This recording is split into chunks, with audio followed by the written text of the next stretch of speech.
大家好，歡迎回到艾森的頻道。假如假如未來的歷史學家要給後冷戰時代歐洲的地緣政治的夢想找一個徹底破滅的時間點，你猜猜看他們會選哪一天呢？我跟你說，他們大概率不會選2022年2月份那個俄烏戰爭燃起的早晨。為什麼呢？因為那一刻噩夢才剛剛開始而已。真正會讓歷史學家拿起紅筆重重畫上一個圓圈的，會是2025年的11月，也就是當下，就在我們聊天的現在。此刻，瑞士日内瓦湖畔正籠罩在一場深秋的冷雨裡面。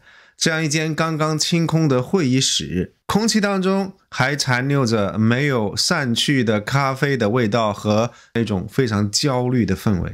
在這樣一張決定歐洲大陸未來50年命運的談判桌上，坐着誰呢？坐着美國國務卿盧比奧，坐着烏克蘭總統的大管家葉爾馬克，陰影裡面甚至還徘徊着莫斯科的幽靈。但是唯獨沒有歐盟的外交代表的身影，也沒有法國總統的特使，也沒有德國總理的顧問。大家想想看，這樣一場談判發生在什麼地方？發生在歐洲自家的後院。他們談的是什麼？談的是直接決定歐洲人生死存亡的大事。但結果呢？歐洲這個擁有 4.5 億人口，號稱是全球第3級的龐然大物，在偌大的一個會議室裡面，竟然連一把折疊椅都沒有分到。而更絕的在後頭，會後有記者追問盧比奧說，歐盟為了挽回面子，緊急提交了一份所謂的24點反提案。記者問盧比奧，你怎麼看這個事兒？這位美國的國務卿腳都沒有停，就那麼冷冷地瞥了一眼鏡頭，扔下一句特別殘酷的大實話：反提案？我沒看到有什麼反提案。這個不是一句傲慢的回應而已，這個是正式把歐洲從棋盤上踢出局的一個宣告。今天這個視頻，我帶大家復盤一下2025年初冬這短短3週裡面發生的巨變。我們能夠看到3個平行運轉，但是又殘酷交織在一塊的世界。第一個世界是華盛頓跟日內瓦的密室，那裡充滿了冷血的交易。第二個世界是德國空蕩蕩的工廠跟布魯塞爾慌亂的會議室，那裡正在上演一場叫做去工業化的慢性自殺。而第三個世界既有後方的虛偽，國內的絕望，也有基輔的貪腐。前線的人在流血，而權貴們在瓜分最後的晚餐。您可能會問，為什麼我在之前的視頻一直用巨嬰這個詞兒來形容老歐洲呢？或許聽起來是不是有那麼一點刺耳？但是我跟您說，巨嬰這個比喻其實是非常精準的。它描述的是這麼一個怪胎，它擁有巨人的經濟體量跟泛濫的道德野心，這個是它巨的部分。但是在面對赤裸裸的生存博弈，在面對鋼鐵與鮮血的碰撞的時候，它表現出來的卻是嬰兒一般的無力感，這個是它陰的部分。它沒有執行意志的肌肉，沒有了美國這個監護人之後，它根本走路都走不動道。最要命的是什麼？當這個監護人決定放手，當叢林裡面的野獸露出獠牙的時候，這個巨嬰的第一反應不是抄起家伙跟他對着幹，而是坐在地上大哭，試圖用道德跟說教來感化這頭野獸。你說這個是不是在找死呢？過去1年多，我其實一直在觀察歐洲，我眼睜睜看着歐洲是怎麼樣一步一步走到今天基本上癱瘓的田地。這分明不是1次2次政策的失誤，這個是歐洲在文明級別的能力的喪失。2025年11月是一個讓布魯塞爾跟柏林的精英們感到窒息的季節。我們上一期視頻就已經聊過，特朗普的團隊帶着那份28點的方案去了基輔。這樣一份方案的內容我就不重複了，核心就只有2個字：止損。多年以來，歐洲的戰略其實都建立在一個特別舒適的幻覺之上。他們覺得是什麼？他們覺得美國的安全保障就好像是空氣跟水一樣，是天經地義的，是天賦人權，永遠免費，永遠都存在。他們還覺得戰爭結束只有一種方式，那就是正義戰勝邪惡，那就是要恢復到1991年的俄烏邊界。聽起來非常的義正辭嚴，非常的美好，對不對？但是這回美國人帶來的這個28點和平方案，就像是一把生鏽的手術刀，它沒有打麻藥，直接就切斷了歐洲的這根神經。這樣一份和平方案，在歐洲外交官眼裡簡直是大逆不道。首先是槓桿機制，美國人說的非常直白，澤連斯基，你如果不談，那我就斷供。普京，你如果不談的話，那我就無限量的供應烏克蘭。所以你看，這個哪裡是外交？這個就是商業談判裡面的極限施壓，而且是兩頭施壓，並且整個談判還帶上了一個非常明確的截止日期，也就是感恩節。其實是領土割讓。這個和平方案裡面說的是凍結接觸線，說白了就是承認烏克蘭已經丟失了20%的領土。而對於那些滿口烏克蘭的領土神聖不可侵犯的歐洲老爺們來說，簽這個字就等於是親手簽了國際法的死亡證明。而最讓歐洲人崩潰的是北約條款，美國人明確要求無限期擱置烏克蘭加入北約這件事情。這個不僅僅只是打臉啊，這個是要把北約門戶開放的這個臉皮撕下來，在地上踩踏。而面對這樣一份特朗普的和平方案，你猜歐洲他們做了什麼？他們驚慌失措地熬了幾個通宵，炮製了一份所謂的新24條和平方案。我跟你說，這個絕對是地緣政治史上最滑稽也最悲哀的一幕。法德英的外交官們，他們試圖把美國那樣一份殘酷的冷血的28條和平方案刪刪減減，然後修飾成一份看起來要體面的多的文件。他們想要把割讓改成暫緩討論，他們想要用歐盟承諾來替代北約的加入的資格。而最諷刺的是什麼？歐盟建議設立一個由特朗普擔任主席的和平委員會。大家品一品這個條款，這個是何等的卑微！為了求美國爸爸不要拋棄歐洲，為了求一點點話語權，向來自以為是的歐洲人，向來趾高氣揚的歐洲人，他們願意把自己從來都看不上眼的特朗普捧上神壇。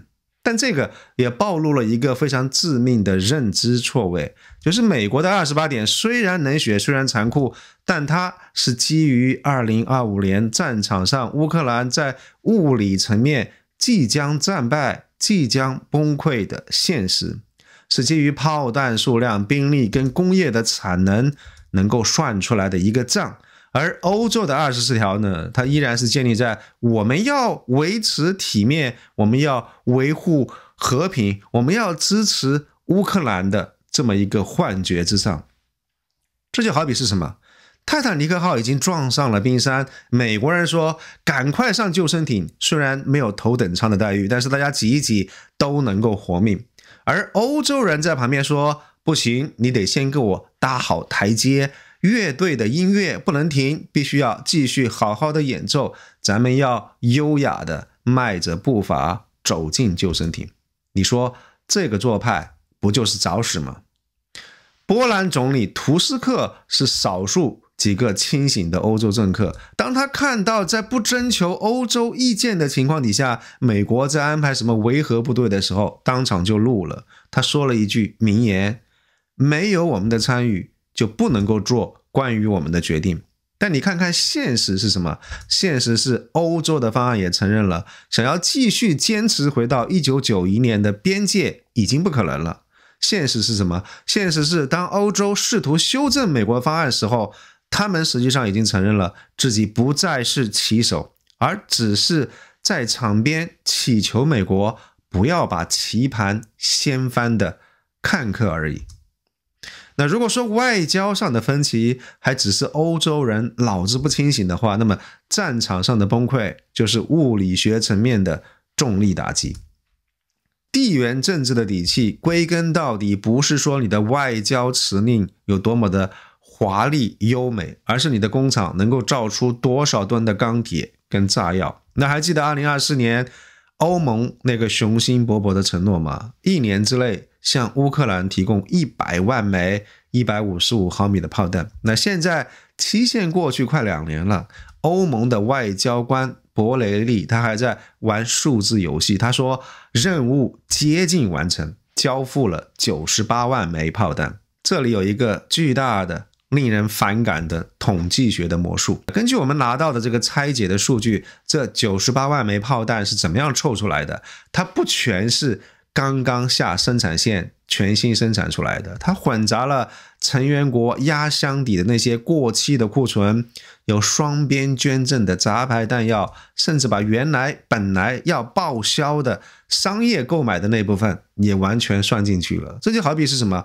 你答應快要餓死的朋友請他吃一頓米其林的大餐，結果呢，你把自己冰箱裡剩下的那些飯菜、鄰居送的餅乾，甚至於沒有吃完的那些壓縮餅乾隔夜的麵包全部都算在內，然後你還得意洋洋地說看吧，是我餵飽了你。而在戰線的另外一邊呢，2025年的俄羅斯他們已經完全進入了戰時的體制，他們國內年產300萬枚炮彈，加上朝鮮支援的幾百萬枚，10比1。我們在上個視頻已經提到這個比例是10比1，這個就是2025年11月頓巴斯波克羅夫斯克前線俄軍與烏軍的火炮發射比。那如果說柏林的工廠他們關閉是因為慢性病的話，那麼這裡的防線崩潰就是急性大出血。在俄烏前線這樣一片初冬的泥濘地裡面，這裡的烏軍精銳他們已經整整1年沒有輪換過了，而前線士兵的平均年齡已經超過了40歲。第25空降旅的士兵他們发現，他們的前線不是被正面擊穿的，而是像奶酪一樣被老鼠鑽得到處都是漏洞。更讓人絕望的是什麼？是無線電裡的靜默。當前線的烏軍連長瘋狂地呼叫後方火力炮火支援的時候，後方沒有任何回應。他們不是不想打，是沒有炮彈可打。歐洲承諾的炮彈還在生產線上，而美國的援助被國會卡住了。那麼為什麼歐洲造不出足夠的炮彈呢？這個問題要問一問德國。2025年10月，就在上個月，德國工業的皇冠大眾汽車，他們宣布計劃關閉本土3家工廠。大眾 CEO 說得非常直白，在德國造車的成本比對手高出 50%。不僅僅是因為電費昂貴，更是因為當他們造出一輛車的時候，會發現來自於東方的競爭對手能夠以1半的價格提供更好的配置。能源是勒住德國工業脖子的這個繩索，而競爭力的喪失是腳下的踏板被抽空。更可怕的是來自於巴斯夫的一個新聞。這家全球最大的化工巨頭，他們正在準備關閉路德維希港的關鍵生產線。朋友們，化工是軍工的親媽呀！沒有化工，你根本就造不出火藥，你也造不出導彈的推進劑。當巴斯夫都在用腳投票逃離德國、逃離歐洲的時候，歐盟那個所謂的彈藥生產支持法案就變成了一個徹徹底底的笑話。這個就是為什麼歐洲是巨嬰。在這樣一個鋼鐵與火焰的冬天，歐洲它不僅失去了揮舞大棒的能力，它甚至連製造大棒的木頭都找不到了。為了讓大家聽懂巴斯夫關廠這件事情的恐怖之處，我們必須要先把能源成本這個詞兒從財務報表當中摳出來，還原成帶血的現實。大家要明白一點，過去30年，德國乃至於歐洲的工業奇蹟，其實是建立在一個極其脆弱的單腳支撐之上的。這個就是來自於俄羅斯的幾乎無限量供應的廉價管道天然氣。這些不僅僅只是燃料而已，這個是歐洲工業的血液。在2022年戰爭爆發之前，德國工業他們拿到的天然氣價格只有大約20歐元兆瓦時。這是一個什麼概念呢？這個相當於給了德國製造業一張作弊的入場券，它讓德國人能夠以極低的成本生產高附加值的化學品。但是現在呢，隨着北溪管道被炸，這樣一張入場券被撕得粉碎。更何況德國人還上演了一場人類工業史上最瘋狂的揮刀自宮。大家還記得2023年4月15號嗎？那個是德國徹底關停最後3座核電站的日子。當時全歐洲正在因為切斷了俄羅斯的天然氣而缺電，缺得眼冒金星，電價飛漲的時候，但是德國政府在一種近乎宗教般狂熱的驅使底下，強行關閉了伊薩爾2號等等3座核電站。這3座核電廠每年能夠發300億度電，足以供應1000萬戶家庭。所有這些核電廠的工作狀態都是完美的，是印鈔機，更是戰略儲備的能源。結果呢，德國人親手掐斷了自己的大動脈，然後轉過頭去買法國的電。但最搞笑的是什麼？法國的電是哪來的？其實就是核電。你說德國人他們是不是精神分裂啊？這就好像是一個素食主義者，他為了純潔，為了環保，他不吃自家的肉，但是卻願意花高價去買隔壁的香腸來吃，還覺得自己特別道德高尚。這個不僅僅只是蠢，這個是偽善。德國人把核廢料的風險留給了法國人，然後把道德的光環留給了自己，卻假裝這個就是環保。但這還不是最瘋狂的。我們來看一看漢堡的摩爾堡熱電廠。在之前的視頻我們曾經聊過，這樣一座電廠耗資30億歐元，是全球最高效、最先進的現代化電廠，設計壽命有40多年。結果它只跑了5年半就被德國政府勒令關閉並且拆除。為什麼？為了達到環保的指標。而為了防止未來這個熱電廠可能會被重啟，國際組織甚至逼着政府把關鍵設備徹底炸掉，來個一了百了。這個就是極端激進的左派，這個就是綠黨主導下的德國現狀，炸毀了最先進的資產，以此來獻祭給意識形態的神壇。當一個工業國家開始這樣一種自殺式的表演的時候，它的去工業化就已經不再是紙面的風險，而是現實當中的定局。德國人瘋狂作死，揮刀自宮，那也就難怪，儘管價格已經從最高點回落，但歐洲工業的能源成本依然長期維持在美國的3到4倍，是中國工業用電成本的2到3倍。這根本上就是一個物理學層面的死局。我們以合成氨為例，這個是化肥的基礎，也是炸藥的原料。現在在德國生產1噸合成氨的這個天然氣成本，甚至高於在美國的路易斯安那州或者是德克薩斯州生產完了之後，再裝船運到漢堡港的總售價。簡單來說，就是美國人把氨氣做成化肥運到德國來賣，這個價格都比德國工廠光是買氣的成本都還要低。大家聽懂了嗎？這就意味着只要德國工廠一開機，他們就一直在虧錢。大家還記得那個非常經典的畫面嗎？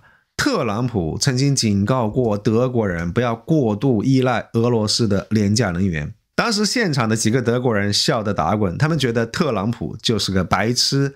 我不知道現在這些人他们還笑得出來嗎？所以巴斯夫關閉路德維希港的這個裝置，不是因為管理不善，而是因為完全基於理性的計算。他們發現把工廠搬到美國，利用那裡的页岩氣，或者是搬到中國，利用那裡的全產業鏈的優勢，是唯二的2條活路。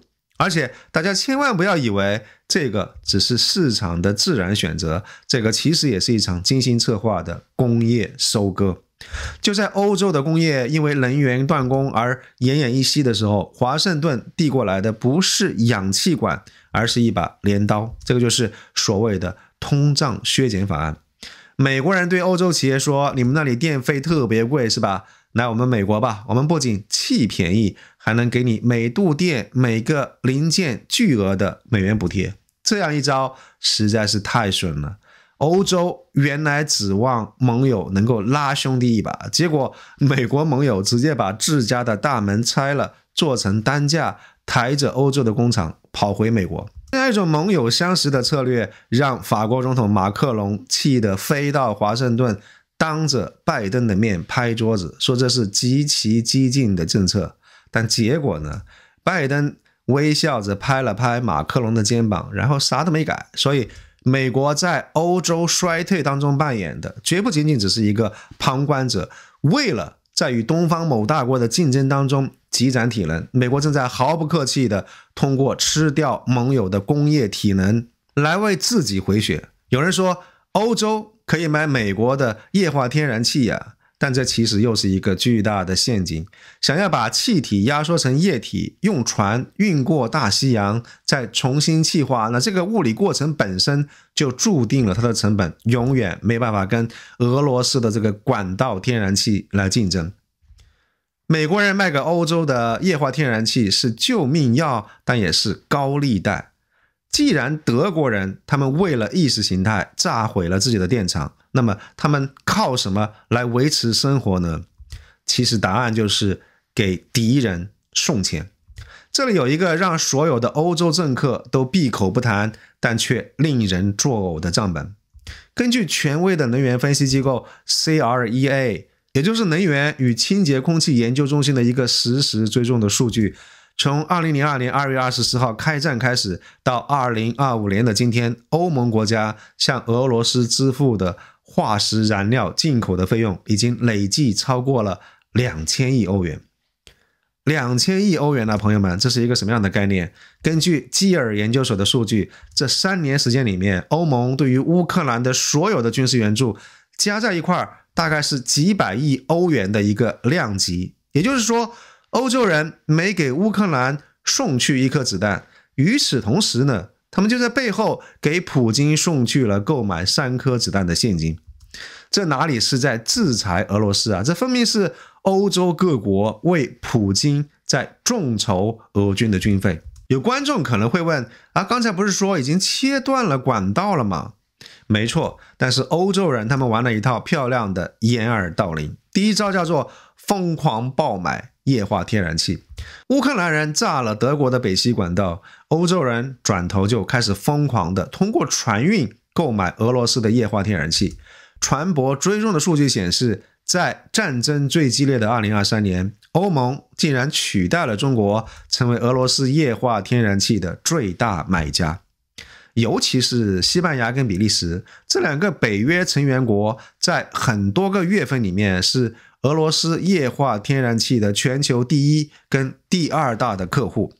他們把俄羅斯的液化天然氣裝上船運到歐洲的港口，然後貼上能源安全的標籤，假裝這個跟普京沒有任何關係。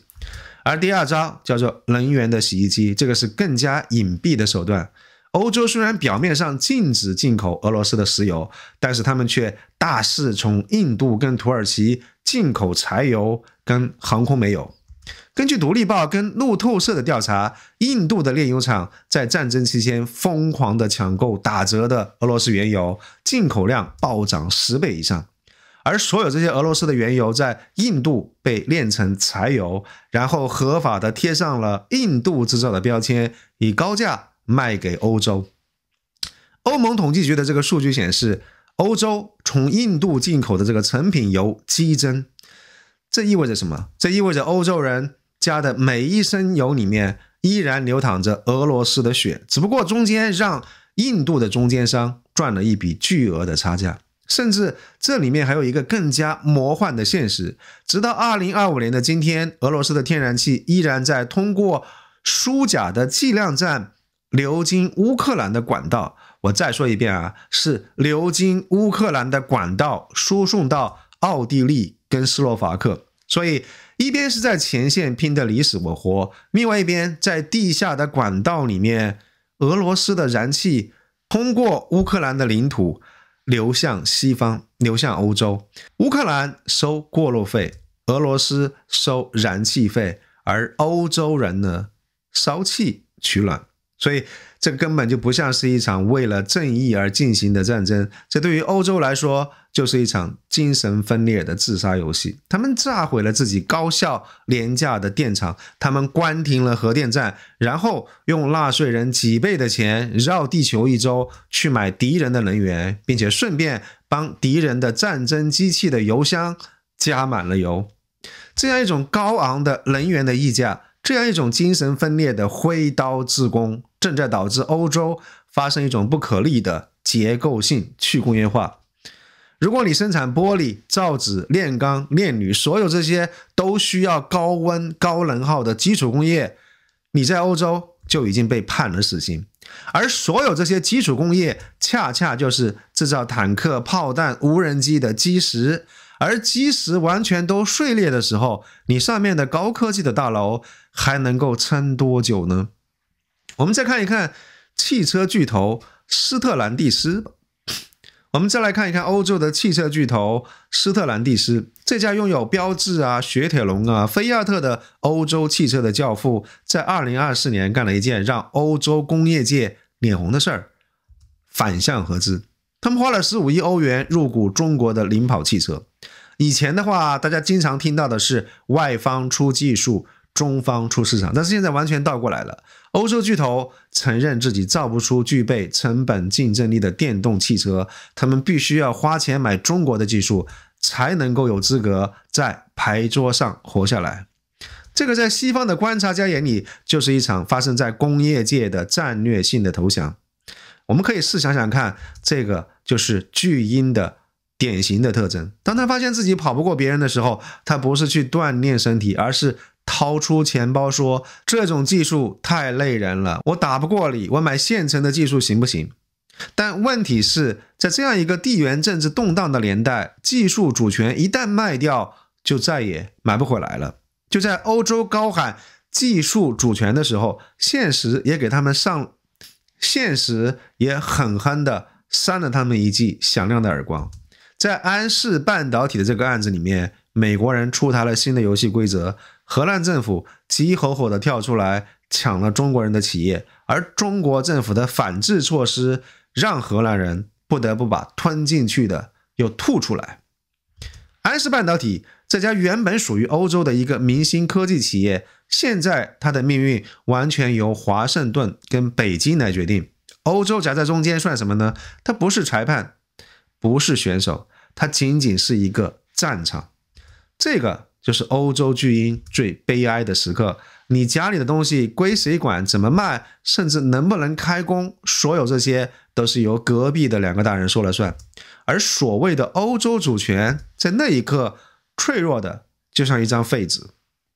那如果說能源昂貴只是讓歐洲工業半身不遂的話，那麼接下來我說的這個因素才是真正讓它瞬間猝死的原因。幾十年以前，歐洲人以為自己爬上了價值鏈的頂端，他們搞設計、搞金融、搞品牌，然後把製造這個最累、最髒的這把梯子踢給了東方。他們以為中國人會永遠在黑暗的流水線上縫襯衫。但是當歐洲的巨嬰們在享受高福利的時候，東方不僅僅撿起了舊梯子，而且還用黑燈工廠造出了一把通往未來的新梯子。數據是不会撒謊的。根據國際機器人聯合會的最新數據，中國製造業每1萬名工人擁有的機器人的數量已經達到了567台，全面超越了德國的449台。那這樣一種用機器來換人工帶來的一個降維打擊意味着什麼？意味着當德國工人他們還在爭取每周4天工作制的時候，當他們還在罷工要求提高工資的時候，東方的機器人已經在24小時不間斷的不關燈的生產了。所以當歐洲承諾給烏克蘭100萬發炮彈卻交不出來的時候，這個一點也不奇怪，因為這已經不是同一個維度上的工業文明了。歐洲丟掉的不僅僅是幾家工廠而已，而是整個工業進化的入場券。那如果說工業的衰退讓人痛心，那麼歐洲在科技領域的全面落後，這個現狀只能說讓人發笑。大家知道嗎？其實2010年是一個非常明顯的分水嶺，因為在這個時間點以前，歐美兩個地方他們的股市這些企業的回報率大致差不太多，但越過這個時間點之後，美國開始一飛沖天，而歐洲就此趴在地上。為什麼？因為25年以前，歐洲還有很多能夠跟美國叫板的科技公司，但時至今日，美國有7大科技巨頭，中國有華為、有智捷，還有一眾獨角獸，但歐洲有什麼呢？歐洲什麼都沒剩下，有的是監管。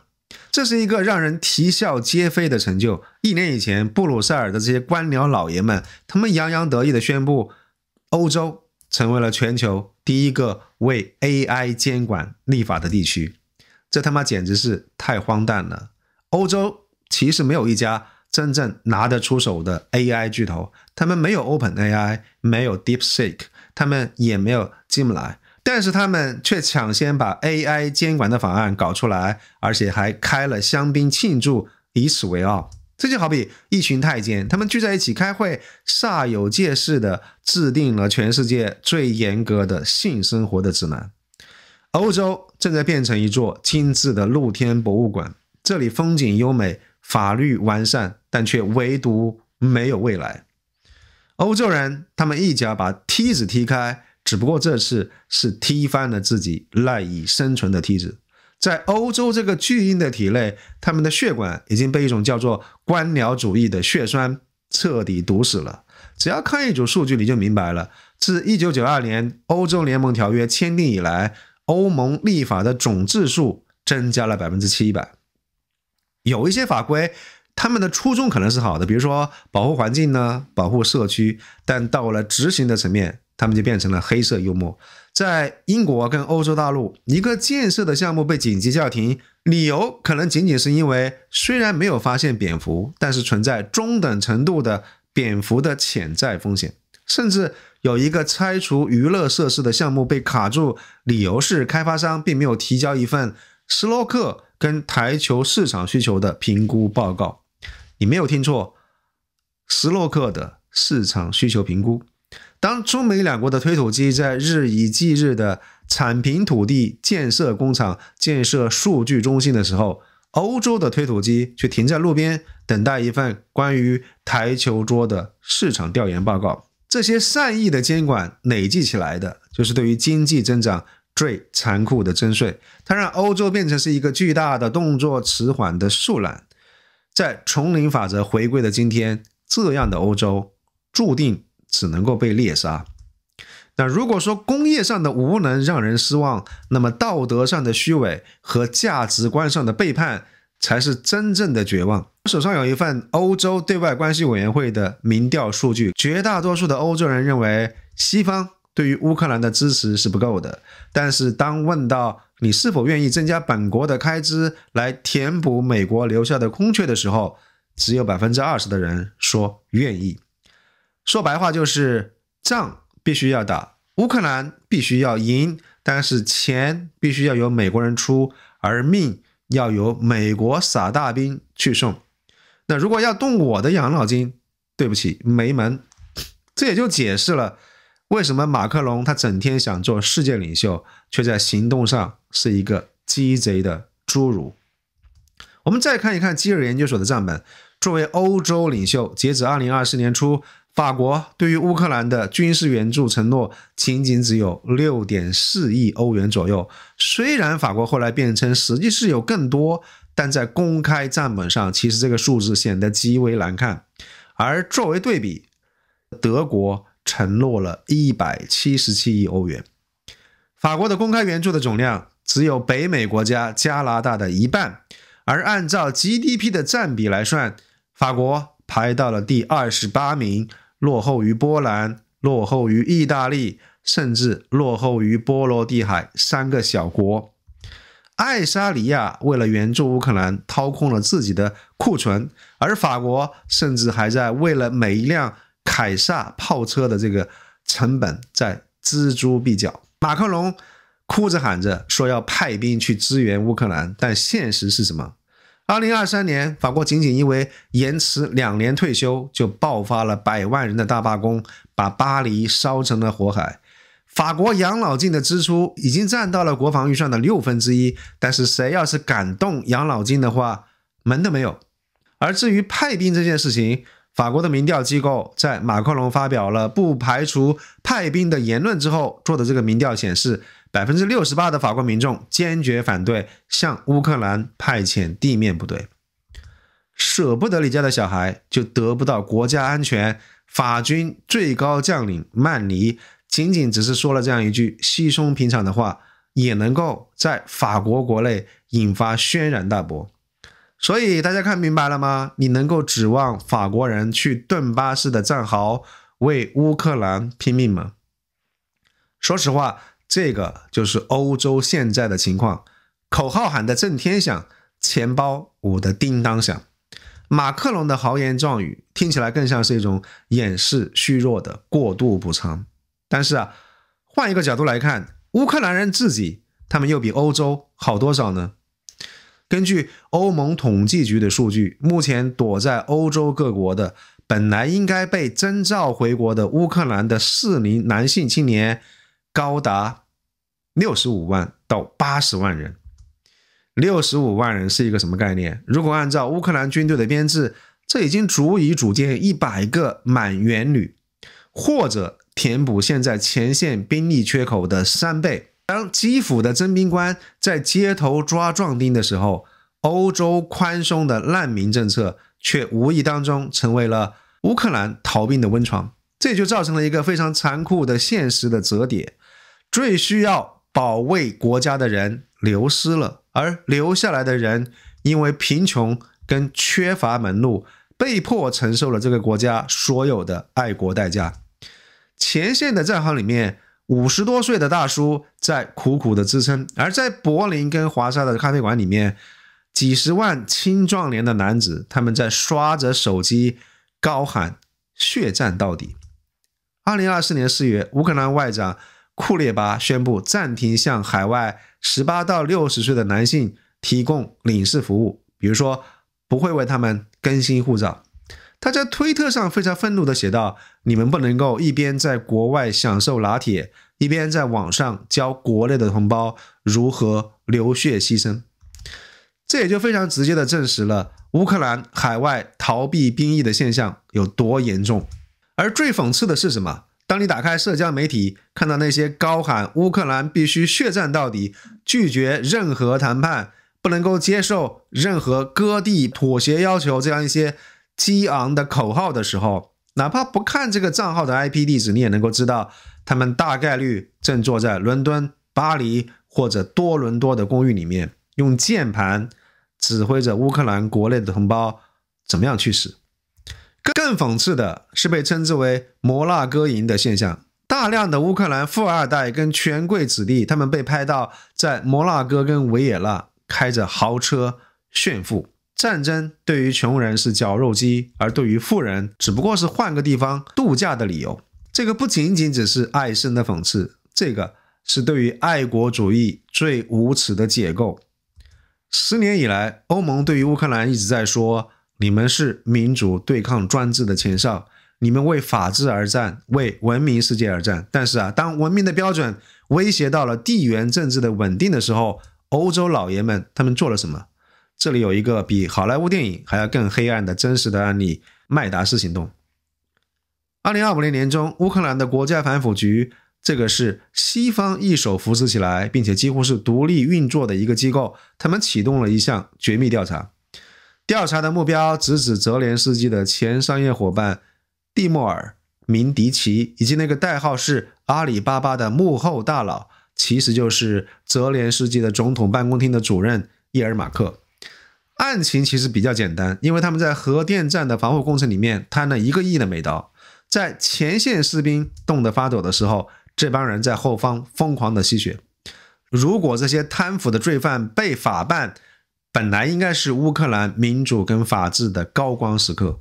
但是啊，隨着日內瓦談判的臨近，布魯塞爾慌了。歐盟的外交官他們在怕什麼？怕醜聞一旦爆出來，澤連斯基政府倒台，那就徹底完蛋了。不但是烏克蘭政府完蛋，也是這些歐洲政客政治生命的終結。所以最惡心的一幕發生了。根據洩露出來的錄音材料，一位擁有巨大影響力的高級歐洲大使私底下向烏克蘭的國家反腐局來施壓。他的話翻譯成人話就是為了大局，現在不是追求正義的時候。甚至反腐局的第一副局長為了討好上面，直接成了內鬼，給嫌疑人通风報信。結果就是明迪奇在被抓捕的前幾個小時，神奇般的逃往波蘭，然後坐飛機飛往以色列。艾達斯行動就這樣徹底失敗。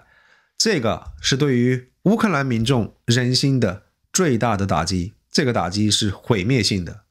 在這個時候，烏克蘭人才意識到，原來在這樣一幫虛偽的歐洲政客眼裡，所謂的民主法治都是一個幌子而已。這就是西方借刀殺人的一個冷酷的操作。首先第一點是可以削弱澤連斯基，一個屁股都不乾淨的總統，在談判桌上是沒有底氣來討價還價的，只有乖乖聽話、乖乖簽字的份。而第二個是給斷供烏克蘭找借口。特朗普那邊正在發愁，沒有什麼理由呢。那現在正好，你看，就是這個腐敗的黑洞，憑什麼要花我們納稅人的錢來資助這些暫時的黑手黨呢？而為了短期的地緣的便利，歐洲出賣了他最引以為傲的軟實力，也就是民主、自由跟法治。這樣一種道德上的滑坡，這樣一種道德高地的破產，比少了1萬發炮彈更加難以彌補。那如果說價值觀的背叛讓人惡心的話，那麼在生死存亡面前的搭便車的心態，簡直是讓人發指。朋友們，俄烏戰爭已經打了整整4年了，這些不是普通的軍事演習，這個是2戰以來歐洲最大的絞肉機。按照常理來推斷，歐洲各國早就應該進入了戰時體制，對不對？回顧冷戰巔峰時期，西德跟英國的國防開支常年都維持在 GDP 的 4% 到 5%， 這個是面對蘇聯鋼鐵洪流時應該有的求生欲。但現如今的歐洲，他們交出了一份怎麼樣的答卷呢？除了波蘭因為直接正面面對俄羅斯，他們是真的害怕，所以把國防開支拉到了 4.7% 之外，整個北約的歐洲成員絕大多數連 3% 的門檻都摸不到，更別提能夠真正打贏戰爭的本來應該達到的 5% 的目標。這裡必須要點名批評一下西班牙，在這個歐洲大陸戰火紛飛的年代，作為歐盟第4大經濟體，西班牙2024到2025年的這個國防開支的佔比是 GDP 的多少呢？ 1.28%。你沒聽錯，連北約10年前定的 2% 的及格線，它都只做到了一半多一點。在北約32個歐盟成員國裡面，西班牙是穩穩的墊底。馬德里的心態毫不掩飾的寫在自己的臉上，俄羅斯的坦克離我們有3000公里遠呢，那中間還隔着波蘭、德國跟法國，所以天塌下來有個子高的人頂着，關我們什麼事呢？這樣一種心態不僅僅是西班牙獨有的，意大利勉勉強強維持在 1.5%， 比利時更是常年在 1.1% 附近徘徊。對於這些遠離俄烏前線的南歐跟西歐的國家來說，北約不是一個軍事同盟，而是傻逼美國人提供的免費的安保服務。這也就解釋了為什麼特朗普跟萬斯對北約如此厭惡。試想一下，你在前面出錢出力拼命流血，你的盟友躲在後方喝着汽酒，連稍微多掏一點錢買個保險都不願意。所以這樣一種地緣政治的吸血才是北約內部真正的癌症。當波蘭人他們為了生存而毀家疏爛的時候，西班牙人還在享受他們的舒舒服服的午睡。這也就是為什麼普京他敢賭歐洲不團結，這就是為什麼美國決定不要再當這個冤大頭。所以我們看到帶着認知錯位、工業真空、道德上的虛偽，歐洲在外交上也迎來了它的終極的羞辱。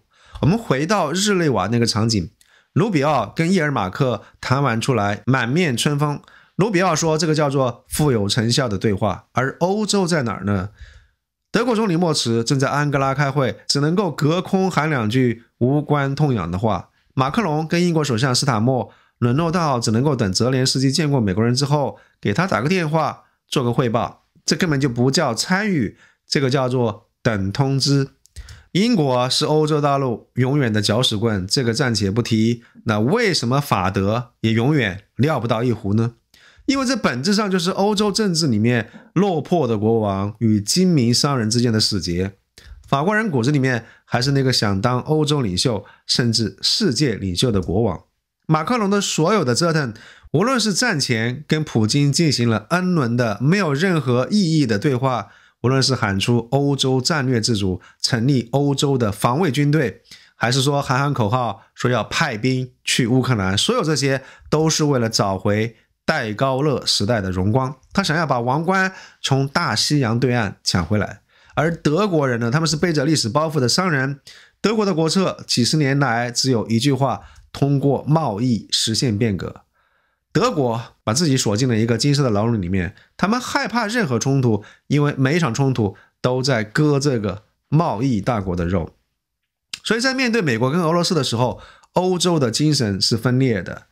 法國作為大佬，他有野心，但是囊中羞澀，想衝出去當大哥；而作為雙腿的德國，富得流油，但是卻軟弱無力，因為害怕丟掉生意而瑟瑟發抖。所以這樣一種野心與實力的錯配，注定了他們邁不出統一的步伐。結果就是我們看到的一個癱瘓的歐洲的巨人在走廊裡面徘徊，他既當不了旗手，也護不住棋盤。而更深層次的打擊還是在於錢袋子方面。歐盟他們原來有一個打得啪啪響的如意算盤，他們想要用凍結在歐洲的幾千億的俄羅斯的資產來資助烏克蘭重建，這樣既可以懲罰了侵略者，自己又不用掏一分錢。但是美國的28點和平方案裡面藏了一顆毒丸，為了換取普京的配合，美國可以把所有這些資產都完全解凍，甚至可以轉變成為一個由華盛頓來管理的投資基金。這意味着什麼？這意味着歐洲他們不但失去了外交方面的話語權，連原本自己手裡的唯一的籌碼，這個錢包都被美國人沒收了，變成了是美俄交易的貨幣。我們上一期提到美國要拿走烏克蘭的鋰礦跟鈦礦來抵債，那歐洲呢？歐洲的唯一任務是買單。這個和平方案要求歐盟追加1000億美刀用於重建，也就是說，美國人拿走了礦產，歐洲人拿走了俄羅斯人拿走了土地，而歐洲人要負責出錢修路、修房子，還要負責接收難民。所以看到這個地方，你可能會覺得美國人太無情，但是從地緣政治的角度來看，這恰恰是美國最理性的破壞。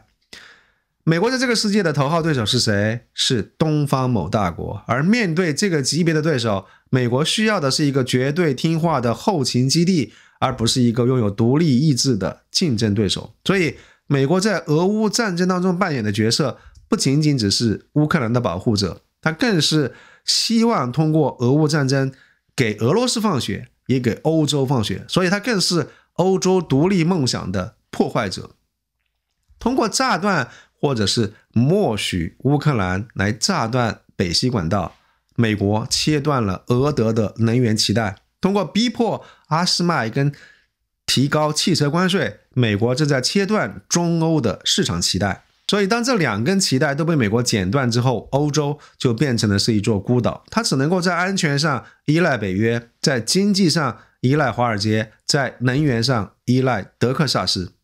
所以這就是非常殘酷的真相，一個繁榮獨立能夠和中俄左右逢源的歐洲不符合美國的利益，而一個虛弱的恐慌的只能夠緊緊抱住美國大腿的歐洲才是華盛頓最完美的資產。而所謂的跨大西洋聯盟在這一刻已經異化成一種保護費的體系。歐洲為了這樣一份安全感，它獻祭了自己的工業，獻祭了自己的主權，而最終也獻祭了自己的未來。所以我們看到前2天澤連斯基在雨中那個視頻的講話說，面臨要失去尊嚴的選擇，而特朗普那樣一句零感恩的斥責，雖然話說得非常難聽，但卻也道出了真相。只有能夠提供決定性力量的人，也就是能夠給你槍跟錢的人，才有資格決定遊戲的規則。歐洲支付了數百億，接納了400萬的難民，而自己通脹上了天。但在決定結局的那一刻，他被告知小孩子都出去走廊裡面玩，去等着大人們在談事。在結束今天這個視頻之前，我想給大家講一個小故事。一位基輔的32歲的 IT 工程師，化名安德烈。2022年，他是澤連斯基的死忠粉，他堅信歐洲會幫他們打到莫斯科。2024年，他開始動搖，因為他看到了徵兵般的腐敗。而到了2025年的11月，他對特朗普的方案表現出了一種奇怪的釋然。他說，我們烏克蘭人都知道被出賣了，但至少美國人賣得明明白白。而歐洲人呢，他們給了我們希望，但卻給不了任何實質性的幫助，給不了炮彈，它讓我們沒有辦法為法治而戰，反倒來掩蓋滋生的腐敗。既然歐洲幫不了我們拿回土地，那還不如讓特朗普來強行結束這一切，至少我們就再不用去前線的犁坑去送死，至少我們可以換掉這個腐敗的政府。其實安德烈說的這個就叫做戰略休克。當西方的媒體還在粉飾太平的時候，當網絡噴子還在叫囂烏克蘭要血戰到底，打到莫斯科的時候，真正受苦的其實是留在烏克蘭國內的普通民眾。他們已經因為歐洲的承諾無法兌現而徹底幻滅了，他們寧願要一個殘酷的結局，也不要一個虛偽的拖延。而隨着2025年這個極其艱難的冬天降臨，東歐的邊界線正在被重新勾勒，但這一次拉比的是美國跟俄羅斯。歐洲他們或許會依然富裕，依然優雅，博物館裡頭或許依然會人頭攢動，咖啡館裡面還在熱烈的討論氣候變化。但是作為一個地緣政治的行為體，在這樣一個黃昏，歐洲它已經停止了呼吸。凛冬已至，風雪交加，當潮水透去的時候，我們才知道誰在裸泳。這個就是2025年初冬的故事。巨嬰這個詞兒不再是嘲諷，而是對於歐洲現況的一個確診報告。在認知上，歐盟無法理解從規則導向到實力導向的一個殘酷的切換。在物質上，他沒辦法通過主權的基本測試造出保衛自己所需要的彈藥，而在道德上，他為了苟且偷安，親手摧毀了自己的道義的根基。您可能會問，歐洲的精英他們看不到所有這一切嗎？他們當然看得到，但是他們改不了一分一毫。事實上，這個才是整件事情最悲哀、最讓人感到絕望的地方。